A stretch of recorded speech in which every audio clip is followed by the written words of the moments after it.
committed to a secure web page. Their friends, family can log into that web page, find out how Granny is doing today, and even post a message saying, she's a bit low, I'll take her out to Vancouver. Can my brother go and see her tomorrow? So that's a nice idea. The technology behind it is actually SMS, but it's not designed to be the start of a digital conversation, because again, for that group, the point is to try and reintegrate them into their social network. There's a model of how it could work to support both community care, self-care, and also professional care. Professionals carers could be involved in this whole message transfer. So to build a virtuous cycle of reintegration for those people. Why are we doing this? Why are we talking about telehealth at all? Well, as you know, in our old model of care, we've been focusing very much on acute conditions. The hospital is the great white building on the hill. Most of the healthcare resources have gone into that. Reactive management, disjointed episodes, sometimes different hospitals, different providers, no continuity of records, very dependent on doctors, on a medical model, with the patient receiving the care that we deign to give them. And self-care, well, we talk about it, but it's not really frequent, it's not a core part of what we do. And ICT, information communication technology, is rarely used in the UK, perhaps more used in North America. In the new model, I won't go through all of this, but the bottom line is, I think there's going to be increasing dependence on appropriate technology and devices. And we're going to be encouraging self-care and supporting that as best we can, seeing the patient as a partner. It ought to work, but we know there is a risk of just relying on things that make good sense. Saying we know it works, so let's just do it. And this happened with motorbike-based paramedics in the UK. And interestingly, there's been a very good, rigorous study in Canada published in the CMAJ a couple of years ago. It makes good sense that if you can send a motorbike-based paramedic out to somebody who's had a serious injury by the roadside, resuscitate them there, put up IVs, give them whatever necessary drugs they require, that surely is going to save lives. Unfortunately, it turns out that it doesn't.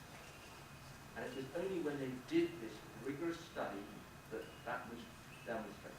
Why is that? Well, probably because it's actually delaying transfer of those people from the roadside to a trauma centre where there is actually a whole much wider range of facilities to manage, ventilation and so on. So although it made sense, we knew it would work, it actually didn't.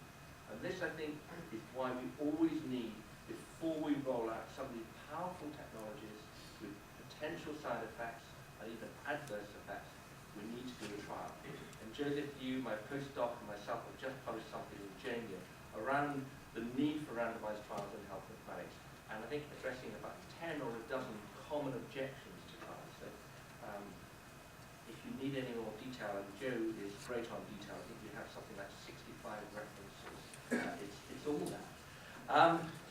So I mentioned that you do trials, particularly when you're concerned that technologies might be costly or they might have potential harms. Does telehealth potentially have harms? Well, unfortunately, yes.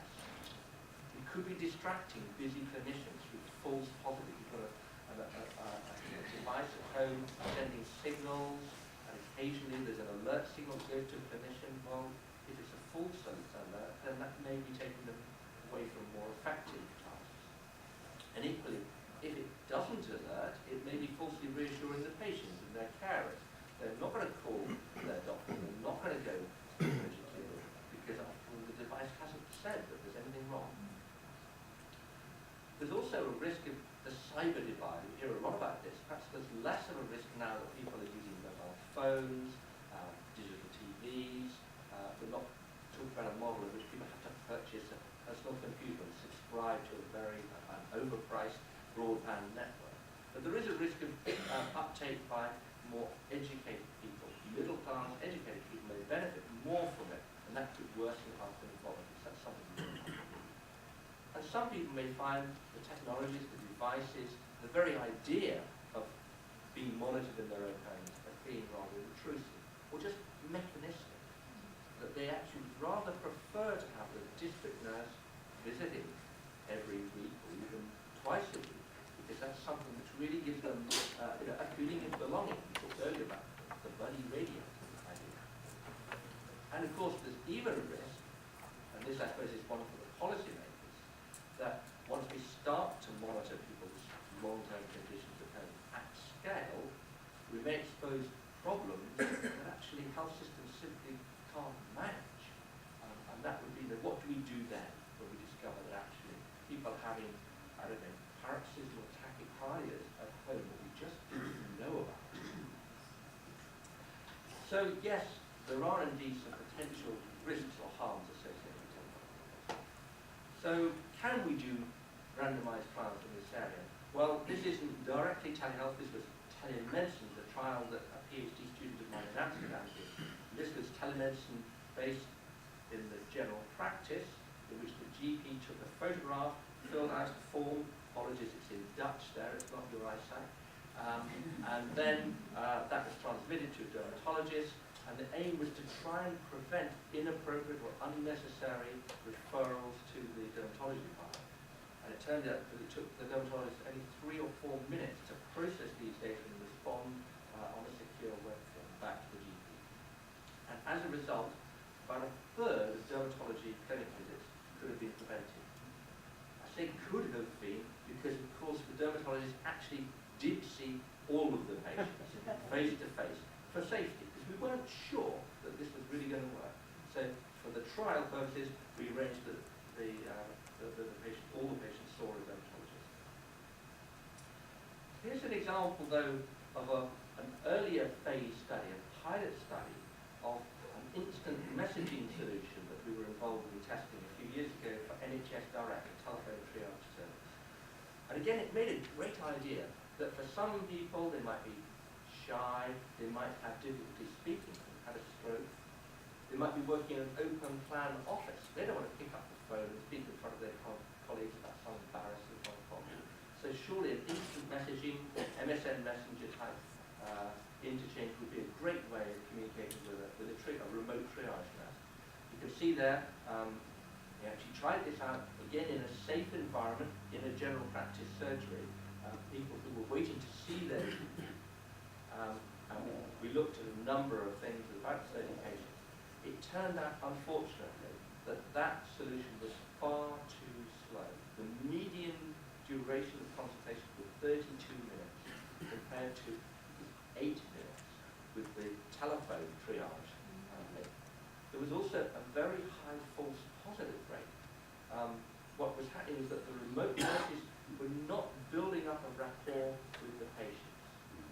They didn't feel they could really get an understanding of how ill this person was. And so they tended to say, you need to go to the emergency room. You need to call your GP urgently. Rather, probably would have been okay staying at home. So as a result, following that pilot, that very large scale project was going to be very large scale rollout was cancelled. It wasn't a randomized trial, it was an early phase pilot study, but was very useful in terms of informing the policymakers. So let's get back to telehealth. There's been a very large number of studies done. In fact, James Barlow at the Imperial College in London has described it as a plague of pilot studies. Unfortunately, there have also been a large number of randomized trials conducted. When we get a large number of randomized trials, we know that the results of each trial varies randomly around the true effect side. So we need to bring those results, those trial results together in systematic reviews. And here are the results of some of the systematic reviews. There have been quite a few of them. The first one, and perhaps the most optimistic one, is from the Cochrane database. And as you probably know, that pretty well means it's one of the best quality systematic reviews around. And it's recent as well. And it showed really dramatic benefits from telehealth. A reduction in mortality by 44%, nearly half the mortality in the telehealth group. you can see that there was the confidence interval ranges from 0.54 to 0.81. So there's a possibility that the reduction was only 20%, but still that's pretty good. Most drugs in heart failure reduce mortality by 5 to 10%. So that's a phenomenal result. In addition, I didn't put this in green, but perhaps I should have, it also reduced admissions to hospital by a quarter, which again is very impressive. What about a different condition, diabetes? There's a much stronger tradition of supporting self-care in diabetes, although the literature on that is generally mixed. I'm not talking about that telehealth, I'm just talking about training patients to self-manage diabetes. There's equivocal evidence of benefit there. And similarly, with telehealth, pharma systematic reviews showed only a slight reduction of the key measure that we use, glycosylated hemoglobin, HbA1c. And there was apparently no difference in the use of health services. And in fact, in 3 studies, it appeared as though telehealth was increasing the use of health services. Well, that's not something which we want, and in the UK, it's not something we can afford. We can't afford to duplicate, to provide telehealth and our existing services. We've got to substitute now. We're trying to do better for less. I don't think we have that slogan. So, maybe could be helping some patients, maybe not helping other patients. No. The news is even worse with bronchitis. Now, the systematic review is not as rigorous as some of the others. Mr. Polisena, you're not hearing me inside. No. But there are some methodological issues around this system. And incidentally, there aren't enough trials to be sure of this. And that's why I say may be 20% greater. You can see the methodology, you see the confidence interval does cross 1, so we're really not sure about this. But the suggestion is that people with chronic bronchitis, COPD, may be being harmed in some way by telehealth. There was some reduction in hospitalization, but the impact on the hospital bed days varied a lot across the trial. We really don't know what's going on, understand what's going on with bronchitis. But I wouldn't recommend telehealth and bronchitis at present, only as part of a well-done trial. So, that's kind of interesting. I was telling my NHS colleagues around until very recently, diabetes not sure, definitely not bronchitis, but heart failure, yes, go for it. This is where e-health innovation, which is what my chair is in, should be focusing. And then suddenly, we had some news about that, which I'll come into in a moment. Just incidentally, what was also interesting about the heart failure message is that it doesn't need to be complicated. Chowdhury did a review back in 2007 and showed that actually you can get the same impact on outcomes and on resources by simple phone monitoring of patients by nurses. And that costs them $1,900 per patient a year compared to strapping them up with devices, getting them to stand on scales every day, and then telemetry every day with all sorts of smart systems on servers to filter the alerts. So phone monitoring is 5 times more cost effective, even taking into account the cost of nurse monitoring. So the summary so far was, as I say, telehealth looks like a promising tool. It doesn't always work, but a recent Cochrane review says it saves lives in heart failure. Cochrane review was actually, I think, January, February last year. And then, as I said, the Chowdhury randomized trial came along just before Christmas. The aim of that was to measure the impact of telehealth on mortality or time to next admission in people who really quite sick with heart failure. These are the people who ought to benefit. They're people who've already been admitted once or more with heart failure. And it's a big multi-center study published in the New England Journal of Medicine, and they included patients discharged fairly recently with heart failure, not to a nursing home, discharged of their own home. And they did a sample size calculation. They needed about 1,600 patients to show, I think, they were looking for a 15% drop in mortality or admission, which is quite a, so they sized the study quite conservatively. They didn't size it to look at a 50% drop. Interestingly, all patients, the control patients as well as the intervention patients, got a weighing scale if they needed it.